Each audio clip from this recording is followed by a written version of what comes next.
Bonjour les phénix, je suis heureuse de vous retrouver aujourd'hui pour la suite de Révéler votre potentiel énergétique et spirituel, épisode numéro 6. Le thème de cette semaine est identifier les signes de l'au-delà ou de nos envolées. Nous allons voir aujourd'hui les différentes façons dont se manifestent nos défunts autour de nous. Elles sont multiples.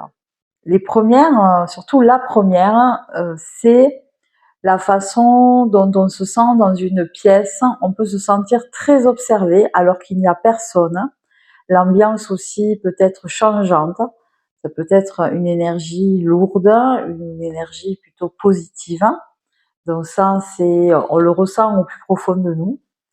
Et certains d'entre vous, je suis sûre que vous avez vécu ces moments-là, où nous avons aussi on dit les poils qui s'hérissent, on a la chair de poule, on a un changement de température et souvent cela peut être caractérisé par ces présences et une baisse de température dans la pièce.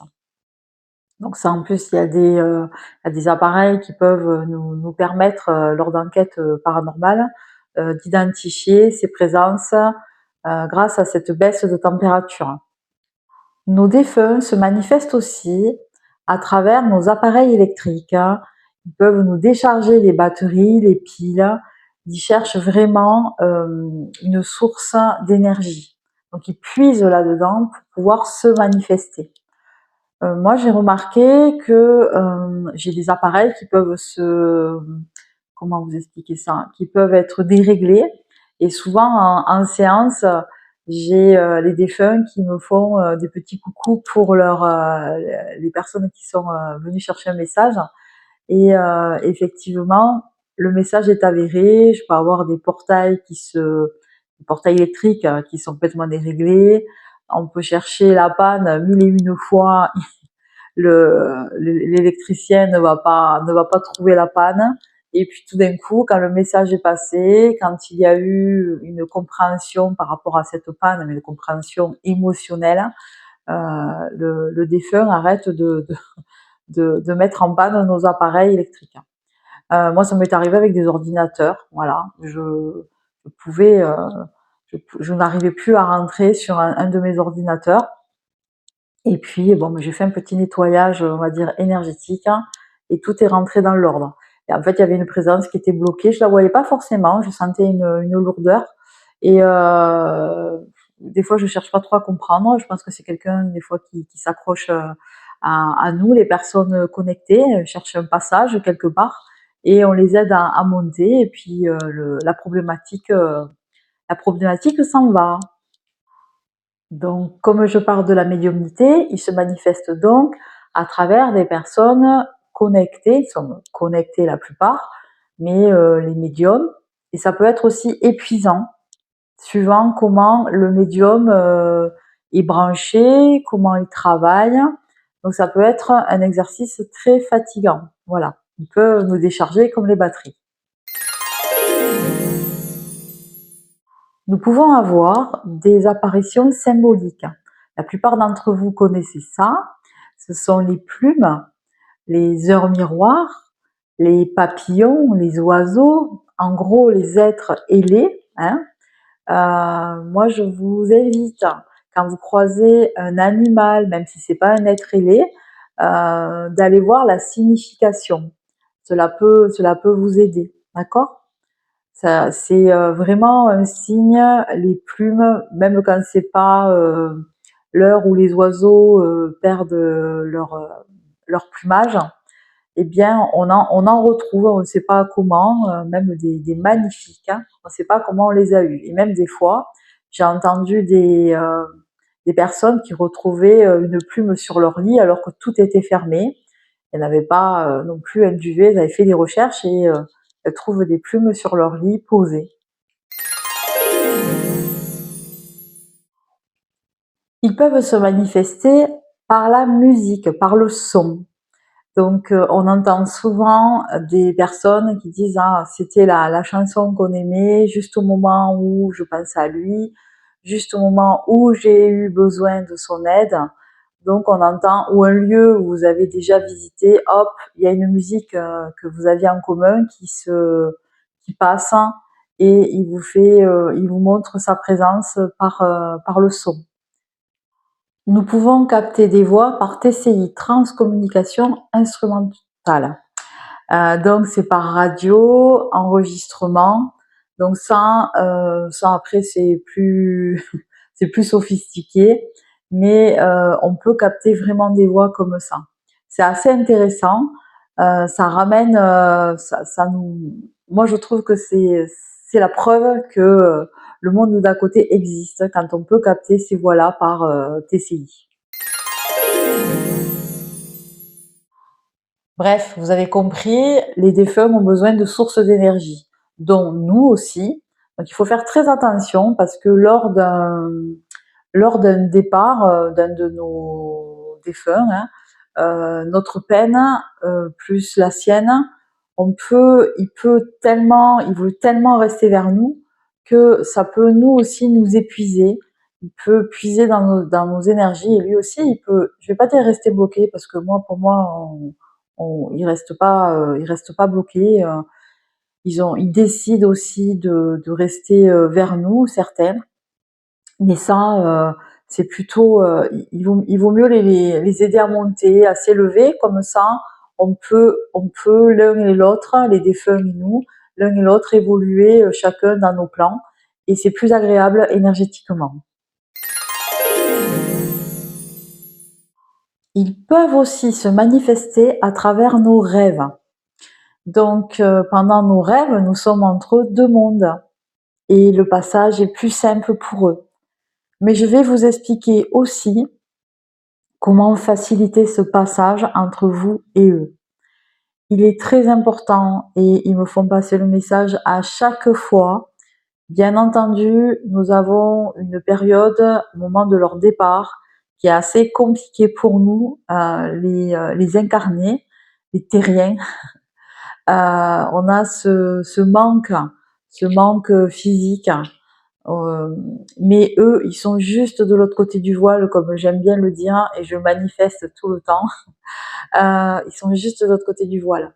Donc, bien sûr qu'il nous faut une période d'acceptation et je peux comprendre qu'on ne peut pas être dans l'acceptation du départ de nos proches, mais ils nous invitent à chaque fois d'alléger nos peines, de faire soit un petit rituel de départ, de célébrer leur départ, pas lors de l'enterrement, pas du tout ça, mais un peu plus tard, quand on est prêt de célébrer le départ.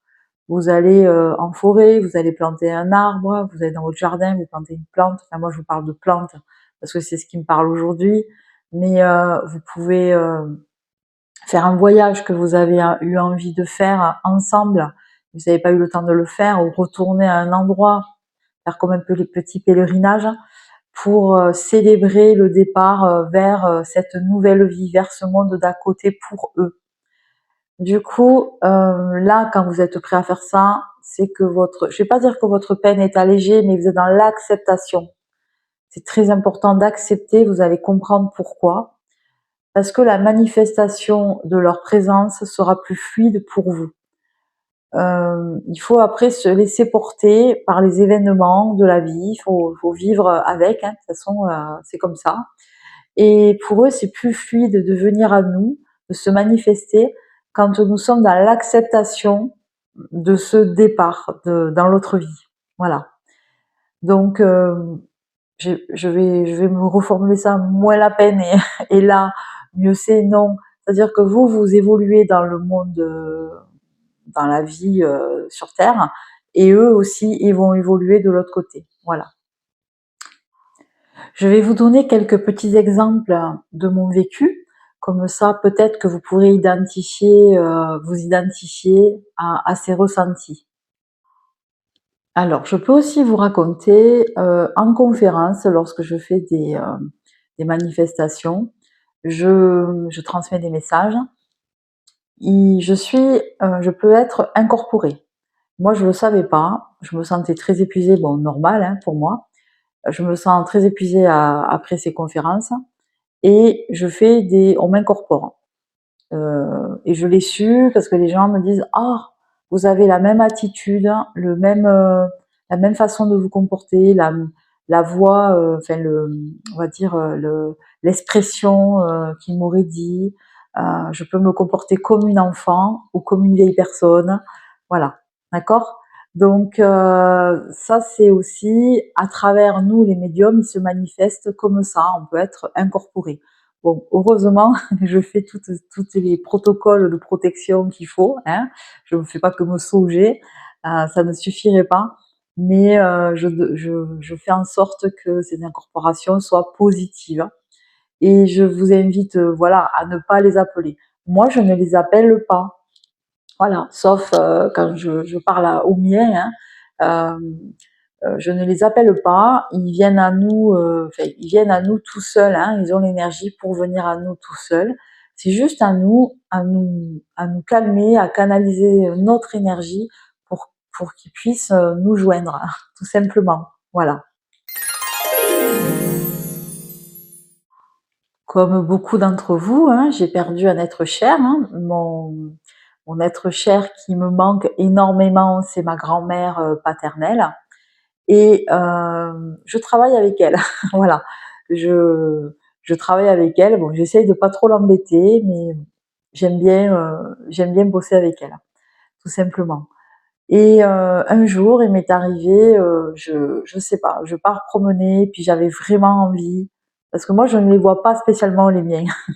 Je les vois en spectre, en rêve, cas particulier, mais je ne les vois pas les miens. Je les ressens, je les reçois auditivement, mais pas visuellement. Et cette grand-mère que j'affectionne beaucoup, qui m'a beaucoup apporté, elle, vous voyez, je vous en parle, je suis un peu émotive. Un jour, je sais pas ce que j'avais, j'étais un petit peu fatiguée, en colère peut-être aussi. Je lui dis, mais alors là, mamie, j'ai vraiment, vraiment besoin de toi, de savoir que je suis pas en train de perdre la tête et que je suis bien connectée à ce monde-là et j'ai besoin que tu te manifestes à moi, mais maintenant. Et là, je commence ma petite promenade et je vois une dame que je croisais de temps en temps, mais qui me disait pas trop bonjour, même pas du tout, qui m'ignorait beaucoup. Et tout d'un coup, cette petite dame vient à moi et elle commence à me parler en espagnol. Là, je regarde le ciel, je dis rien. Bon, je comprends un petit peu ce qu'elle veut me dire, parce que ma grand-mère, en fait, elle était d'origine espagnole et je comprends. Bref, voilà, j'aide cette personne qui avait peur de quelque chose qui avait au bout du chemin. Bon, bref, je l'accompagne. Et voilà. Donc là, je me dis, premier message. Et puis, comme je suis quelqu'un quand même qui croit en ce que je vois, même par rapport à mes capacités, je réitère ma demande, je dis mamie, si c'est vraiment toi, franchement là c'est chapeau quoi. Mais si c'est vraiment toi, refais-moi un signe. Mais là, sur le chemin. Et un peu plus loin, vous me croirez si vous voulez, je rencontre une autre dame qui me fait un bonjour en espagnol. Donc du coup, je lui fais, ben voilà, j'ai compris quoi. Je dis ok, c'est bon, t'es bien là. Et voilà, donc ça c'est une des premières choses que je fais et je vous encourage. Alors c'est pas les appeler pour les enquiquiner, c'est vraiment vous pouvez faire appel à eux pour leur dire voilà, là vraiment j'ai besoin de toi. Alors ils vont se manifester de différentes façons. Moi ça s'est passé comme ça, parfois ça se passe autrement, d'accord?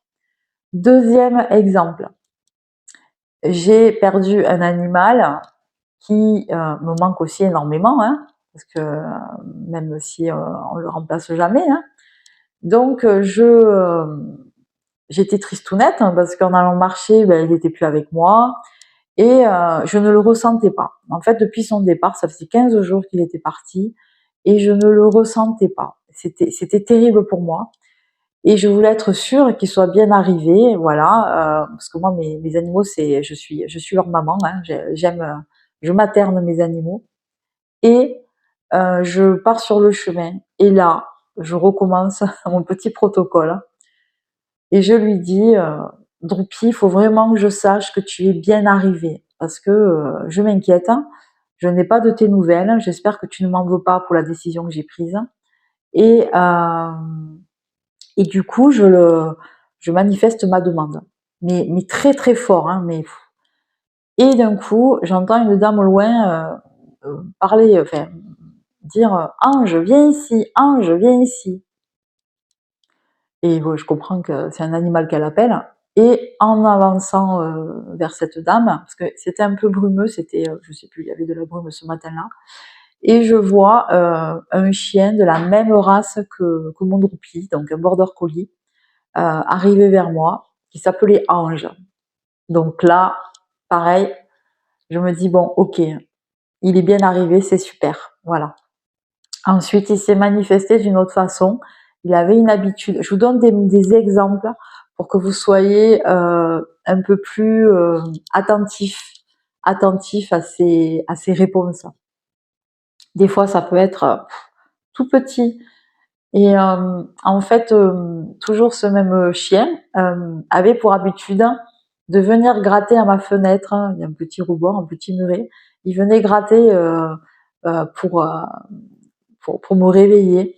Voilà, on le sortait le matin et moi, si j'étais pas levée, il venait gratter à ma fenêtre. Et en fait, ce qui s'est passé, c'est que moi, en faisant le tour de la maison, quand il est parti, j'allais souvent, hein, depuis qu'il était parti, j'avais pas de signe particulier. Et là, je me baisse à l'endroit où il grattait, il y avait une jolie petite plume blanche. Voilà, il m'a réitéré ce message 2 fois. Et je pense vraiment que c'est lui, puisqu'après je l'ai eu en communication, donc voilà. Vous voyez, ça, c'est des petits exemples pour vous rassurer aussi sur le fait qu'il se manifeste quand on relâche avec notre peine. Le conseil que je peux vous donner pour terminer cette vidéo, c'est de vous détendre, de pas chercher spécialement le signe, juste de demander est-ce que tu vas bien, est-ce que tu es bien arrivé, est-ce que tu es près de moi, voilà, tout simplement. De relâcher, d'être prêt aussi à recevoir ces signes parce que cela peut faire peur. Si ça vous fait peur, il faut leur demander de faire des choses plus douces, tout simplement. Parce que ça peut vraiment se manifester dans la matière de façon un peu brusque et certaines personnes ont peur de ça. Donc il faut leur demander d'être doux, tout simplement. J'espère que cette vidéo vous aura plu, vous aura éclairé un peu plus sur les signes du monde d'à côté. J'ai oublié de vous parler des heures miroirs aussi. Ces sacrées heures miroirs qui sont super importantes.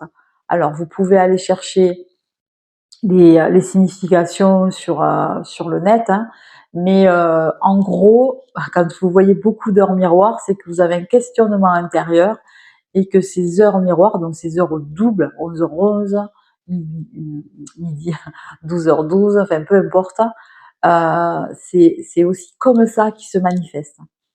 Et vous, avez-vous des manifestations étranges autour de vous? Des choses que vous n'arrivez pas à comprendre? Et si c'est bloqué, essayez de suivre mes conseils, de vous relâcher, de faire des exercices de détente, de vous aérer, de ne pas faire de fixette sur montre-moi, montre-moi, montre-moi ta présence. Vous relâchez, faites vos demandes et vous relâchez. Voilà. Ils sont là, ils sont près de nous. Moi, je vous souhaite une belle continuation. On se retrouve bientôt dans une prochaine vidéo. Je vous fais des gros bisous. Passez une belle fin de semaine, fin de journée. À bientôt!